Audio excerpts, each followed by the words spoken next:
Olá, hoje vamos falar sobre o modelo 3C3R, dessa vez sobre as 9 etapas descritas para a construção da situação problema. Lembrando que nós temos um vídeo inicial que explica ali os 6 componentes desse modelo. O modelo 3C3R, ele é para a construção da situação problema na metodologia de aprendizado baseado em problemas. Esse modelo foi desenvolvido pelo pesquisador Wei Hung, da Universidade de Dakota do Norte, nos Estados Unidos. Ele é um pesquisador do ABP e também de outras metodologias ativas. Aqui eu trago também a referência desse artigo, onde ele descreve as 9 etapas para o desenho, desse modelo 3C3R. Lembrando que o modelo tem 6 componentes. 3 componentes centrais, 3 componentes processuais, que são dinâmicos. Os componentes centrais é o conteúdo, o contexto, a conexão, e os componentes processuais, a pesquisa, o raciocínio e a reflexão. Então, nós temos aí os 9 passos que vão ser descritos hoje. Lembrando que o tutor em ABP, ele é um designer institucional, porque ele vai ali, além de estar participando desse momento educacional, ele também precisa ser um criador do material pedagógico, que é o elemento-chave para desenvolver essa metodologia, que é a situação-problema. E para ser um design institucional, ou seja, para desenvolver o material pedagógico, é preciso conhecimento de conteúdo abordado, dentro da profundidade que ele vai ser abordado, e também conhecimento de processo de aprendizado. Então, é interessante que a gente precisa refletir também nessa etapa de construção do problema sobre algumas teorias que vão ancorar o processo de aprendizado. A primeira etapa é criar metas e objetivos. Se a gente tem uma situação problema, ela existe intencionalmente para desenvolver algum aspecto daquele currículo educacional. Então, eu preciso definir essa meta. Um dos exemplos que ele traz, imaginem alunos do ensino fundamental. Eu posso ter como meta que eles apliquem o conhecimento de álgebra em situações da vida real. E você, qual é a meta educacional que você pretende com a sua situação problema? Essa é uma reflexão inicial. Depois que você define a sua meta educacional, você vai construir os objetivos para alcançar essa meta. Esses objetivos, eles vão envolver conhecimento do domínio, o que é que eles precisam saber e fazer, quais são as habilidades para resolver o problema, ou seja, a capacidade de identificar as informações daquela situação problema e também de apresentar hipóteses e soluções. E também uma habilidade que é muito importante na metodologia ABP é uma habilidade de autodirecionamento. E a gente percebe isso quando a gente observa que o aluno consegue construir esse caminho, uma vez que é parte do método que o próprio aluno construa os seus objetivos de aprendizagem e também reflita no próprio processo de aprendizado. Muitas vezes uma pessoa consegue resolver um problema se tiver ali toda uma regra e dizer, tá, primeira etapa, segunda etapa, terceira etapa. Só que no ABP, a gente pretende também que o aluno saiba criar esse caminho de resolução do problema, e isso é o autodirecionamento, que chama também, que a gente pode entender como um domínio de autorregular-se. A autorregulação, ela é um construto que está descrito na teoria social cognitiva de Albert Bandura, que foi um psicólogo falecido aí em 2021. Bandura, ele descreve como a gente aprende, como é que a gente desenvolve. Então, a autorregulação, ela nada mais é do que a capacidade, a habilidade de planejar, de executar e também de monitorar o próprio processo de aprendizado. E a gente justamente espera que os alunos sejam capazes de quê? Aprender a aprender, de ter independência, de ter autonomia. Nessa primeira etapa, a gente vai criar as metas e vai tentar equilibrar a amplitude e a profundidade do conhecimento, entendendo também que a habilidade que o aluno tem no método PBL e o conhecimento prévio dele vão estar inversamente proporcionais ao grau de estruturação do problema. Ou seja, se eu tenho uma pessoa que tem muito pouco conhecimento prévio e está novo no método, eu não vou dar um quebra-cabeça de 1000 peças para ela. Eu preciso ali coisas que sejam mais estruturadas, mais óbvias, que ele vá construir um caminho de raciocínio, mas aquilo tem que ser possível. E muitas vezes a falta de habilidade com o método, o aluno pode até estar bem, mas ele não vai desenvolver porque ele fica inseguro com aquele processo de aprendizado. Na segunda etapa do modelo de construção, de desenhar esse processo, a gente faz uma análise de conteúdo. Nessa análise de conteúdo, a gente pode pensar nas categorias. Podem ser conceitos, podem ser princípios, ou seja, regras que vão relacionar os conceitos. Eu posso precisar trazer procedimentos, trazer fatos, ou seja, quais são as informações que são necessárias para gerar esses componentes processuais e vão conduzir até a meta. Uma outra forma de pensar no conteúdo e no tipo de conhecimento, eu trago aqui de um livro chamado Human Learning, de Jane Ormond. Ela também trabalha nos Estados Unidos e é bem interessante que ela divide ali os tipos de conhecimento em conhecimento declarativo, procedural e conceitual. Na metodologia BP, é muito importante refletir se a gente está trazendo ali uma oportunidade de desenvolver o conhecimento conceitual. Porque o conhecimento declarativo, ele basicamente pode ser dividido em memória episódica de fatos e a memória semântica, que é o significado dos fatos. Isso é muito importante para carrear ali, para conduzir a pessoa ao conhecimento, mas não é tudo. Eu também preciso do conhecimento procedural, ou seja, como as coisas são feitas, tanto física quanto mentalmente. E eu também preciso desenvolver minha capacidade de fazer conexões e analogias. Para o que, que eu vou fazer? Por que é que aquelas coisas, aquelas informações existem? Então, o conhecimento conceitual, ele é aquele que integra o conhecimento declarativo e procedural. E aí envolve sim uma maturidade de entender o porquê das coisas e a partir disso fazer conexões e analogias, que é um processo muito importante na metodologia de aprendizado baseado em problemas. Ou seja, na análise do conteúdo, vamos entender quais são as informações que estão presentes no caso para apresentar o conteúdo. Na terceira etapa, eu tenho o contexto do problema. Eu vou ali fazer ali um pensamento sobre a realidade e a autenticidade daquele contexto e sobre a aplicabilidade. Será que ele está realmente útil? Ele está inserido no momento em que aquele aluno pode aproveitar aquele conhecimento ou para aplicar de imediato ou para rever, perceber a importância daquele dado dentro daquele nível, naquela base de conhecimento que ele já tem. Será que ele consegue aproveitar da melhor forma aquele contexto que eu estou apresentando a ele? E depois dessa pequena reflexão, desses 3 passos, vai surgir a versão inicial do problema. É claro que todos os tutores em ABP já pensaram, mas o que é que eu vou escolher para essa jornada? Como é que eu vou decidir se falo disso ou se falo daquilo? Então, nessa decisão da versão inicial, muitas vezes eu tenho que pensar o que é mais relevante para o estudante?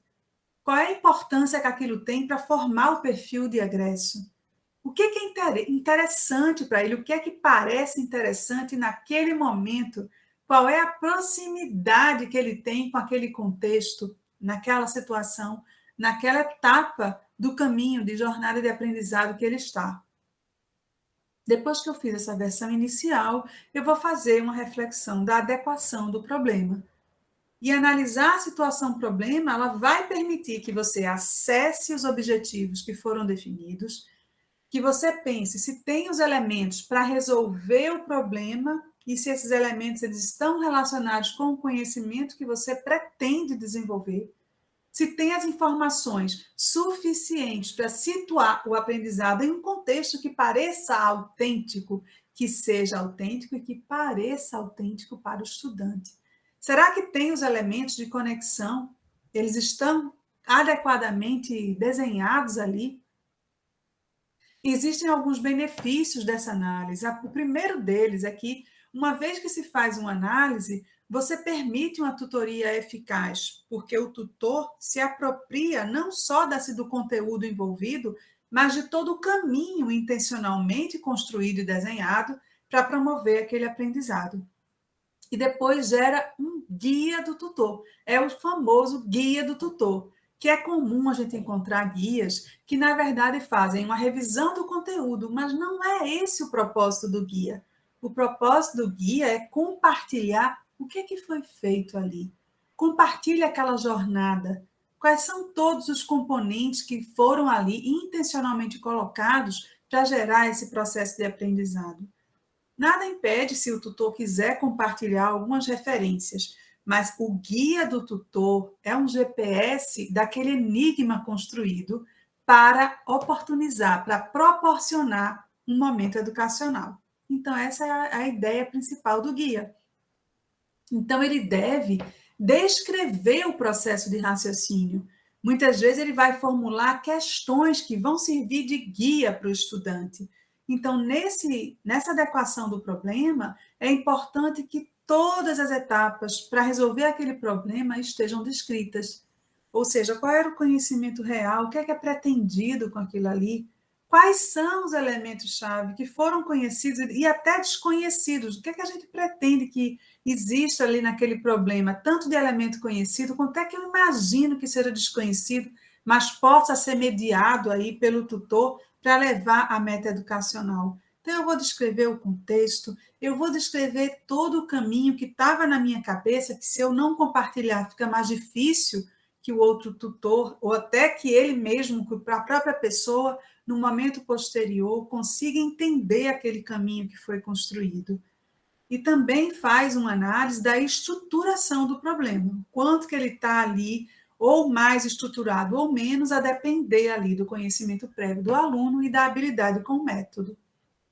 Então, na adequação, eu faço uma análise do conteúdo de domínio, eu vou ali entender as vias, a mais aceita, ou seja, eu crio uma situação problema porque tem essa via que eu espero que seja a mais comum, mas também tem as vias alternativas e tem as vias que são reveladas na hora da discussão da situação problema, quando a gente percebe, às vezes, até rotas que a gente não imaginava e que podem ser reveladas no momento que está acontecendo aquele momento educacional. Então, a gente tem aí essas duas vias, a via mais aceita, que, ou seja, quando o problema é descrito, ele já imagina uma rota principal de conhecimento. E uma das formas de mostrar isso é a partir de um mapa conceitual. Então, uma das possibilidades é que o tutor diga, olha, eu construí essa situação-problema com essa linha principal de raciocínio, mas existem essas linhas alternativas que podem ser compreendidas pelo aluno ou não, a depender do conhecimento prévio, e também podem ser mediadas. Quando eu faço pergunta, quando eu estimulo o aluno, eu consigo levar ele a perceber vias que ele não percebeu, porque ele não tinha ainda a maturidade, todo o conhecimento a respeito ali daquele contexto, daquele problema. Outra situação que envolve a adequação do problema é a descrição da habilidade de resolver problemas, que envolve todo o processo cognitivo para resolver, ou seja, os componentes processuais de pesquisa e raciocínio que devem estar ali descritos também. Essa descrição também envolve a análise do contexto, ou seja, você cria um contexto para qual foi o público, qual era a meta possível, qual é a experiência prévia em ABP e o nível de dificuldade que ele possa ter no método. Então, é uma análise, uma adequação do contexto. Também se faz uma análise da conexão, ou seja, todas aquelas informações que estão ali, qual é a hierarquia que elas têm. Eu tenho informações ali que têm um nível de simplicidade, mas eu gostaria de levar, de mediar o aluno para qual nível de complexidade daquela informação. Ou eu posso estar sobrepondo conceitos, eu posso estar apresentando um conceito numa outra forma, mas isso tem que estar o quê? Descrito. Eu tenho que apresentar, olha, essa informação, ela chegou ali porque existe no momento educacional do aluno, em tal período, em tal fase ali da jornada de aprendizado, ele tem esse conhecimento. Eu quero levar ele àquele outro ali, que naquele contexto tem que ser descrito, tem que ser explicado. Qual é a intencionalidade, o que é que se espera daquele momento para poder gerar todo o processo de resolução do problema. Ou seja, na adequação do problema, eu vou fazer uma grande reflexão dos componentes centrais e processuais que estão ali naquele problema. Depois eu faço a sexta etapa, que é a correspondência. Vou ali também fazer essa checagem, né? O problema, será que ele está adequado à meta educacional? O conteúdo que eu estou abordando, ele está correspondendo ali às habilidades do estudante? Será que eu tenho ali elementos de pesquisa que possam revelar um caminho de raciocínio? Então, eu vou fazer aí uma correspondência, principalmente entre esses elementos ali, o que eu estou tentando fazer uma análise, né?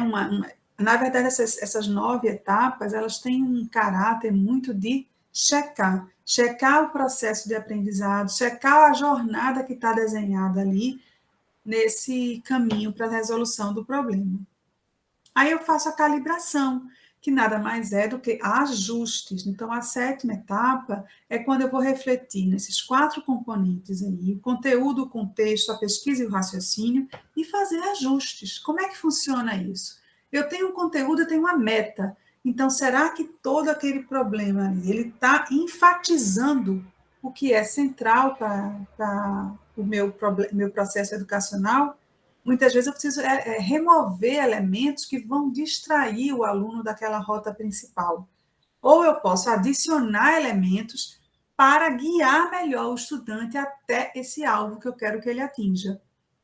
Eu também vou fazer uma adequação do contexto, garantir se ele está autêntico, se parece autêntico, se ele está específico para aquele perfil do egresso que eu quero alcançar, se ele tem a natureza do contexto. A gente sabe que ela está influenciando o processo de raciocínio. Se eu apresento um contexto que às vezes está inadequado, ela vai gerar um caminho que muitas vezes não leva para a meta educacional que eu queria ir. Também vou fazer um ajuste na pesquisa, porque é importante que eu entenda que aquelas informações, elas servem para transformar o contexto em um problema a ser resolvido. Não é só ter informação, é ter informação que gere pesquisa, ter contexto que gere pesquisa. Então, eu vou remover ali informações que possam ser críticas para gerar uma pesquisa, considerando, claro, o nível de dificuldade que é possível. Também vou refletir o raciocínio e fazer ajustes nisso. Muitas vezes o caminho fica tão óbvio que não gera interesse. Então, eu tenho até que gerar essas lacunas, pensando no processo ativo de aprendizado, é aquele que deixa lacuna, que deixa curiosidade, porque eu estou querendo provocar o autodirecionamento do aluno. Como é que ele vai se autodirecionar se tudo parece já estar lá? Então, é um quebra-cabeças.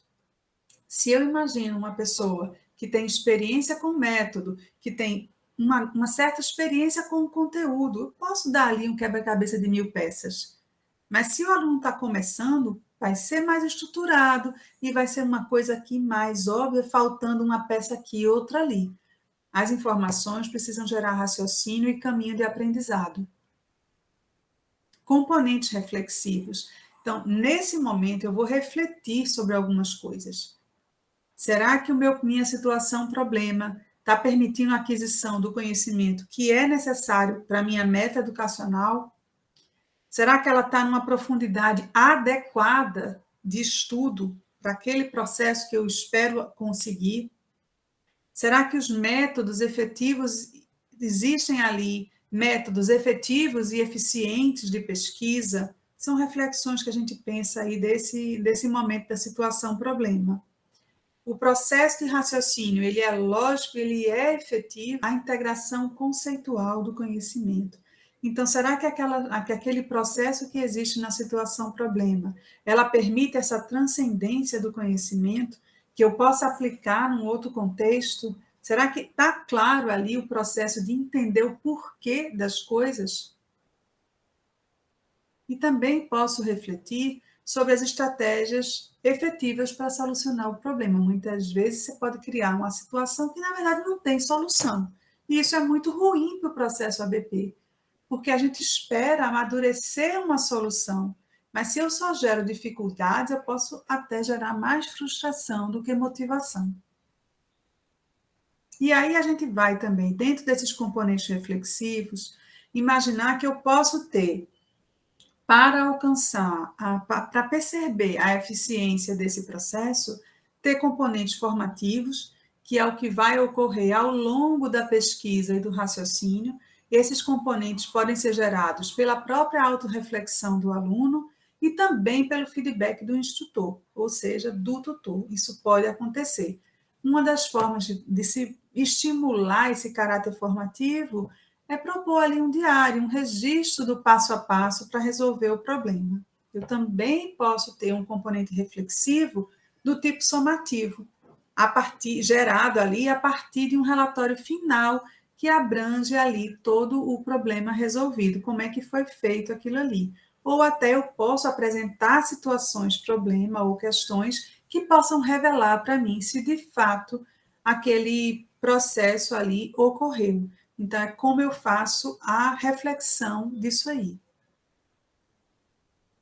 E na última etapa, eu vou fazer o suporte entre os componentes. Eu vou ali observar se há uma interrelação entre os componentes 3C e 3R e a integridade do problema, se ele está estruturado. O problema existe para gerar um processo de aprendizado que vai me permitir alcançar a meta e construir o perfil de egresso a respeito daquele currículo.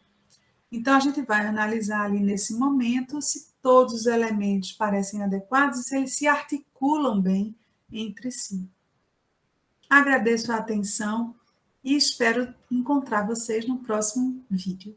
Um abraço!